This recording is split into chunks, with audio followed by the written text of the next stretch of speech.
Aí galera, depois de muito tempo, o cartão do Inter chegou. Foi difícil, viu? Um mês esperando. Foda-se, eu vou borrar aí. Um mês esperando. E eles estavam falando que não tava achando o endereço, mas é mentira. É porque eles não queriam entregar mesmo, porque eu tinha tentado atualizar várias vezes o endereço lá. E continua com o mesmo endereço, vocês não vão ver porque eu tô borrando aí. Vai falar que faltaram o lote. Eu vou dar um corte aqui e já volto. E assim, quase que eu fui cancelando a conta. Já tinha criado outra no C6. Porque eu tinha desistido, né? Porque eu achei que eles não iam entregar. O atendimento. O atendimento não é tão bom quanto o do Nubank. E é isso aí, entendeu? Aí o porteiro me telefonou aqui, falou que chegou hoje. E aí eu fiquei feliz, né? A sorte é que eu não tinha cancelado.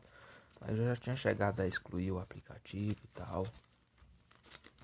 Mas eu não cancelei não. Se eu tivesse cancelado eu ia morrer de raiva, né? Porque aí era só depois de um ano. Fazer as coisas com a mão é difícil. Mas enfim. Aí tá escrito aí um textinho, eu não vou ler porque vai ficar muito grande, mas se vocês quiserem ler tá aí. Aqui, ó. Meu endereço, tal. Estamos aqui por você. Ok. Vamos ver se o cartão Inter é o mesmo. É o mesmo, né?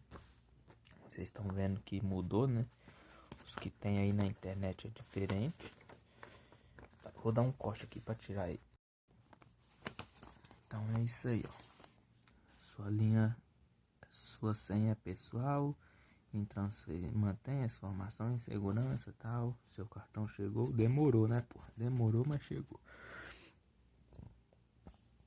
Ali, ó, sem anuidade, sem saques gratuitos, cartão contactless, cartão internacional, crédito com cashback. Gente, o cartão Nubank é muito bom. E justamente por isso, Nubank não é Inter. Justamente por isso eu não queria cancelar, entendeu? Porque é um cartão muito bom. Mas, como eu já falei aí, eu quase cheguei a cancelar.